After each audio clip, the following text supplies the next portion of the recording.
నమస్తే. మనం కొద్ది రోజుల కిందట ఒక వీడియో చేయడం జరిగింది. ఏదైతే కార్పొరేట్ హాస్పిటల్‌లో జరుగుతున్నటువంటి అవినీతి పైన కావచ్చు, అందులో అవకతవకల పైన ఒక వీడియో చేయడం జరిగింది. దానికి ఉదయకాంత్ ఆ సందర్భంలో అడ్వకేట్ గారు కొన్ని వ్యాఖ్యలు చేయడం జరిగింది హెల్త్ డైరెక్టర్ పైన. ఎందుకంటే తన వైఫ్‌కు ఇట్లా ఇబ్బంది జరిగితే నేను హెల్త్ డైరెక్టర్‌ని సంప్రదిస్తే ఆయనే నాకు రెస్పాన్స్ ఇయ్యలేదు. అసలు 4 నెలలు అవుతున్నా నాకు స్పందించలేదని చెప్పేసి కొన్ని వ్యాఖ్యలు చేయడం జరిగింది. ఆ వ్యాఖ్యలను ఖండిస్తూ ఈరోజు SC, ST government doctors association వాళ్ళు ప్రెస్ మీట్ పెట్టడం జరిగింది. ఒకసారి వాళ్ళతో మాట్లాడదాం. మనతో పాటు బాబురావు గారు ఉన్నారు. ఒకసారి మాట్లాడదాం. నమస్తే సార్.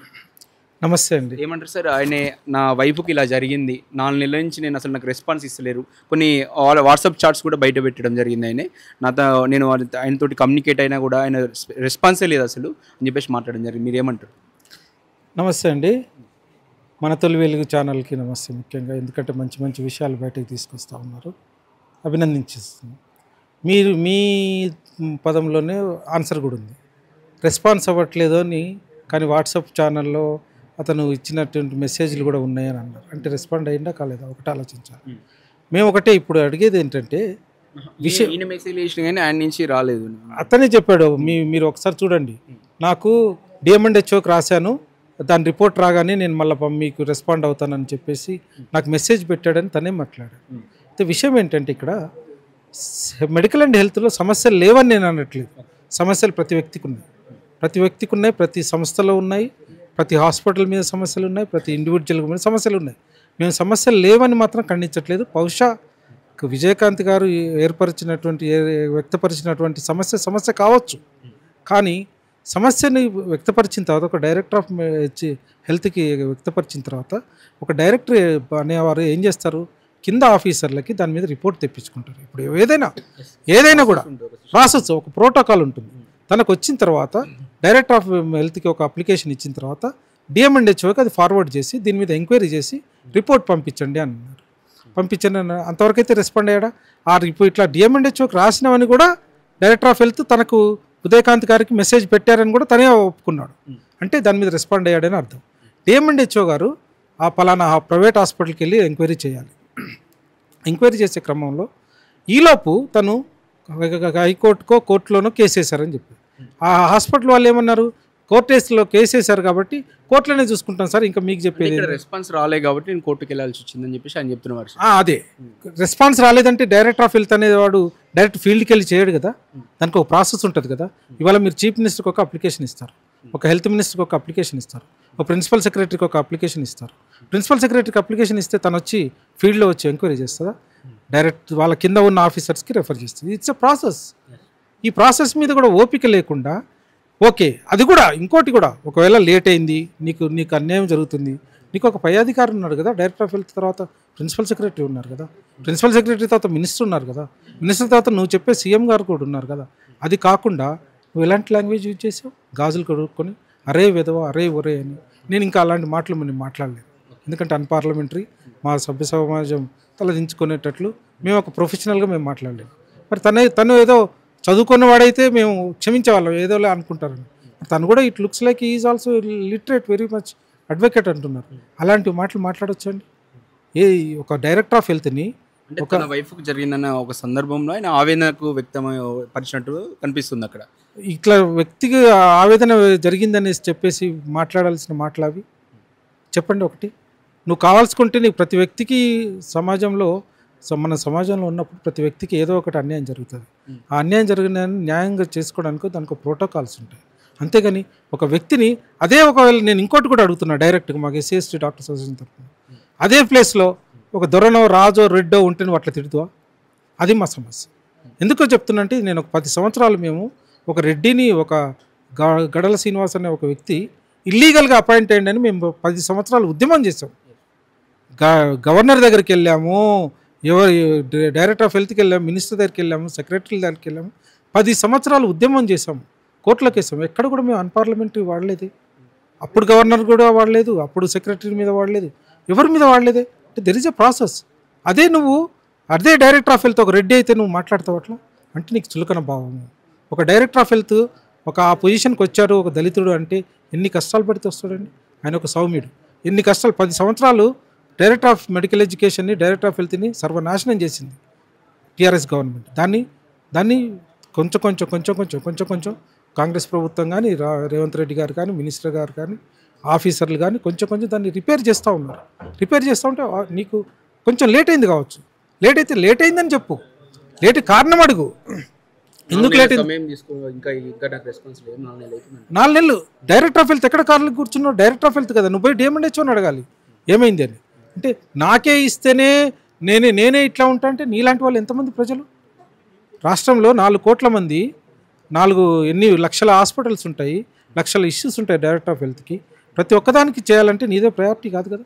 అప్పటికి మీకు రిప్లై కూడా ఇచ్చారని చెప్తున్నారు. ఏ డైరెక్టర్లు ఇవ్వరు, పర్సనల్కి వచ్చి పేషీలో పెట్టేస్తే అది వచ్చినప్పుడు చూసుకుంటారు. నిన్ను గౌరవించి, నీ యొక్క ఎడ్యుకేషన్ గౌరవించి నీకు రిప్లై ఇచ్చారు. అది ఇంకా ఎక్కడ పట్టించుకోలేదని అంటే. కానీ నువ్వు వాడిన భాష ఏంటి? నీ వాడిన భాష మాకు రాదా? మాకు అంతకంటే ఎక్కువ భాషలు వచ్చు. ఆ భాషలన్నీ మాట్లాడి మమ్మల్ని అవమానపరిచిండు కాబట్టి ఆయన విజ్ఞతకు వదిలేస్తున్నాం. ఇప్పుడు మా సెక్రటరీగా, మా ట్రెజరర్ గారు చెప్పినట్లుగా అతన్ని ఖచ్చితంగా మేము ఎదుర్కొంటాం. ఇది మాత్రం గవర్నమెంట్ తన మీద యాక్షన్ తీసుకోకపోతే ఇది రేవంత్ రెడ్డి గారి మీద పోతుంది. తను ఏదో అడ్వాంటేజ్గా మేము రేవంత్ రెడ్డి గారిని గెలిపించినాము, రేవంత్ రెడ్డి గారికి చెడ్డ పేరు వస్తుందని మాట్లాడుతుంది. కానీ అసలు నీలాంటి వాడి వల్ల రేవంత్ రెడ్డి గారికి చెడ్డ పేరు వస్తుంది. నీలాంటి వాడి వల్ల రేవంత్ రెడ్డికి చెడ్డ పేరు వస్తుంది. మేము కదా గెలిపించినాం, మేము కదా మహాగర్జన పెట్టినాం, మేము కదా ఉద్యోగ సంఘాలు పెట్టినాం, మేము కదా దళితులము ఓట్లు వేసినాం, మేము కదా ఉద్యోగ సంఘాలము రోడ్ల మీదకి వచ్చి కొట్లాడింది. నువ్వు ఎక్కడున్నావు అంటే దీనికి ఒకటే సార్, డైరెక్టర్ ఆఫ్ హెల్త్ ఒక దళితుడు ఉండడం ఇష్టం లేదు. వాడిని ఎట్లా అంటే ఆ మాటలు అంటే అట్లా మాట్లాడవచ్చు, ఎవరు అడిగేవారు లేరు అని అనుకుంటున్నావేమో. ఖబర్దార్ నేను చెప్తున్నా. ఇలాంటి వాటిలు అయినా ఇంకా తను ఎస్సీ అని మీరు చెప్తున్నారు. ఎస్సీ అయినా కూడా పర్లేదు, ఎవరిని అనడానికి లేదు. ఒక వ్యక్తిని దూషించేటప్పుడు విజ్ఞత ఉండాలి. నువ్వు చదువుకున్నవాడు, నువ్వు ఎస్సీ అయినా పర్లేదు, ఎస్టీ అయినా పర్లేదు, ఎవరికి కూడా ఒక పొజిషన్ని, ఒక డైరెక్టర్ ఆఫ్ హెల్త్ని నువ్వు అట్లా అన్నావంటే ఇదంతా మమ్మల్ని, మా ఆత్మగౌరవానికి సంబంధించింది. ఖచ్చితంగా ఇందులో గవర్నమెంట్ ఇన్వాల్వ్ అవ్వాలి. ఖచ్చితంగా ముఖ్యమంత్రి గారు, హెల్త్ మినిస్టర్ గారు ఇన్వాల్వ్ అవ్వాలి. తను ఏ కాంగ్రెస్ పార్టీ అని పేరు చెప్పుకుంటున్నాడో ఆ కాంగ్రెస్ పార్టీ కూడా తన మీద యాక్షన్ తీసుకోవాలని మేము కోరుకుంటాం. చెప్పండి, ఇక్కడ కమ్యూనిటీ పరంగా చూసేందుకు కూడా వీళ్ళు, ఎందుకంటే ఆయన కూడా అదే సామాజిక వర్గం సంబంధించిన బట్టి కానీ ఒక ఆవేదనలో మాట్లాడింది అనుకోవచ్చు. ఇక్కడ మీరు అర్థం చేసుకోవాల్సింది కమ్యూనిటీ గురించి కాదు. ఇక్కడ యాక్చువల్గా మీరు ఆలోచిస్తే అడ్వకేటు అసలు ఇష్యూ ఏంటంటే ఆయన ప్రైవేట్ హాస్పిటల్లో వాళ్ళ ఆవిడ ఎవరు ట్రీట్మెంట్ చేసుకున్నారు. ఇవాళ DH ఉన్నది ఏంది? ప్రభుత్వ హాస్పిటల్లో మౌలిక వసతులు కానీ లేకపోతే ఏమైనా ప్రభుత్వంలో సరైన ట్రీట్మెంట్ లేదా, సరైన మందులు, దాని గురించి మాట్లాడాలి. ఆయన ప్రైవేట్ హాస్పిటల్ ట్రీట్మెంట్ చేసుకున్నాడు, DHకి చెప్పి ట్రీట్మెంట్ చేసుకున్నాడా? పేరు చెప్పండి. DHకి చెప్పి ఇన్ఫార్మ్ చేసాడు. ఆయన కార్పొరేట్ హాస్పిటల్ ట్రీట్మెంట్ చేసుకున్నాడు.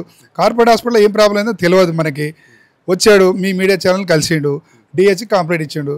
ఇమీడియట్ కంప్లైంట్ అయినా నేను ఒక్క నిమిషం, కంప్లైంట్ ఇవ్వగానే యాక్షన్ ఎట్లా తీసుకుంటారు? అక్కడ ఏం జరగాలో ఎంక్వైరీ చేయాలి. ప్రాపర్ ఎంక్వైరీ కోసం DMHO కోసం రాశారు. ఆ ఎంక్వైరీ జరిగే సమయంలోనే ఈయన కోర్టుకు పోయిండు.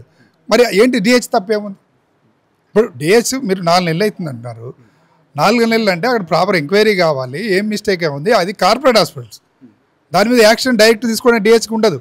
ప్రాపర్ యాక్షన్ అక్కడ తీసుకొని ఎంక్వైరీ చేసి దానికి సంబంధించి చేయాలి. మరి ఈయన లాయర్ అన్నప్పుడు నువ్వు కన్జ్యూమర్ ఫోరం ఉన్నది, లేకపోతే పై అధికారులు ఉన్నాడు, అక్కడికి వెళ్ళాలి. నువ్వు ఆడ వ్యక్తిగతంగా తిట్టినట్టు అనిపిస్తుంది. ఇవాళ మేము వ్యతిరేకించేది ఏంటంటే ఆయనలో ఆవిడకి ట్రీట్మెంట్ ఏమైనా ప్రాబ్లం అయిందంటే దాన్ని మేము కంపల్సరీ దానికి సంబంధించిన రెక్టిఫై కావాలి, దానికి ఏం కావాలో చేయమంటున్నాం. కానీ ఆయన మాట్లాడిన లాంగ్వేజ్ కరెక్ట్ లేదు, ఆయన వాడిన పదజాలం కరెక్ట్ లేదు, దాన్ని మేము తీవ్రంగా గర్హిస్తున్నాం. మీరేమంటారు మేడం? ఈ విషయంలో అదే ఏమంటున్నారు, అది ఎందుకు ఒక తిట్టుగా ఒక ఆడవాళ్ళని ఉపయోగించడం ఏంటో ఆడవాళ్ళు మీకంటే గొప్ప ఎక్కువ ఉన్నారు అని, ఇలా చీరలు వేసుకోవద్దు, పూలు పెట్టుకోవద్దు అది అని, ఏ ఆడవాళ్ళు ఏ విషయంలో తక్కువ ఉన్నారు ఒక తిట్టుకు ఉపయోగిస్తున్నారు. ఇది ఏ స్త్రీలు కూడా ఒప్పుకునే విషయం కాదు. మీకు తెలుసు, ఆపరేషన్ సింధూర్ ఆడవాళ్లే కదా చేసి వచ్చింది. మరి అప్పుడు మగవాళ్ళు అంటే చేయలేకనా? అట్లా కాదు, కొన్ని విషయాలు కొన్ని అందరూ చేస్తూ ఉంటారు. అది అందరూ సమానమే. మగ ఆడ అనేది ప్రత్యేకంగా చూపించాల్సినంత అవసరం ఏమి లేదు. అది కూడా చదువుకున్న వాళ్ళు ఒక ప్రొఫెషన్లో ఉన్నారు కదా, ఉంటుకుంటూ ఒక ఆడవాళ్ళని ఏదో తక్కువగా చేసి మాట్లాడడం అనేది అసలు ఒప్పుకునే విషయం కాదు. పైపెచ్చు మా డైరెక్టర్ గారు చాలా సౌమ్యులు, ఆయన ఎంతో చాలా జాగ్రత్తగా నెమ్మదిగా గతంలో ఏదైతే విషయాల్లో వెనకబడిపోయిందో డిపార్ట్మెంట్, ఆ విషయాలన్నింటిలో నెమ్మదిగా కొన్ని ఒకటొకటి సాల్వ్ చేస్తూ మమ్మల్ని అందరినీ ఒక క్రమమైన పద్ధతిలో నడిపిస్తూ ఉన్నారు. మేమందరం మా డైరెక్టర్ ఎలా ఉన్నారు అనేది ఆయన వైపు చూసి మేము క్రింద డిస్ట్రిక్ట్స్లో పనిచేయవలసిన పరిస్థితి. కానీ ఇప్పుడు అతనికి వాల్యూ లేకుండా మీరు ఇష్టం వచ్చినట్టుగా మాట్లాడితే ఇంకా కింద ఉన్న ఆఫీసర్లు కూడా డిమారలైజ్ అయిపోతారు కదా. మేము ఏ బలంతోనే అంటే ఏ ధైర్యంతోని మిగతా అంటే యాక్ట్స్ ఏవైతే మాకు అప్పగిచ్చారో అవన్నీ మేము ఎలాగ ఇంప్లిమెంట్ చేయగలుగుతాం ఫీల్డ్లో. కాబట్టి అట్లా మీరు అనడం తప్పు. దయచేసి ఈ మాటలన్నీ వెనక్కి తీసుకోవాలి మీరు ఉదయకాంత్ గారు. ఎందుకంటే అది తప్పున్నారు కూడా. కాబట్టి అట్లా చేయకూడదు. పైకి మీకు తెలుసు దీనికి ప్రోటోకాల్ ఉంటుంది. ఒక చిన్న ఈ ఒక్క సబ్జెక్టే కాదు కదా, ఒక 80-90 సబ్జెక్టులు మేము చూస్తూ ఉంటాము. అలా డైరెక్టర్ గారు అలాగే చూస్తుంటారు, అలాగే డిస్ట్రిక్ట్స్లో కూడా డిఎంహెచ్ఓలు చూస్తూ ఉంటారు. కాబట్టి ఒక టైం తీసుకొని ప్రత్యేకంగా ప్రైవేట్ హాస్పిటల్కి వెళ్ళాలి, అక్కడ ఇన్ఫర్మేషన్ తీసుకోవాలి, దాని మీద మళ్ళీ కూర్చుని స్టడీ చేయాలి.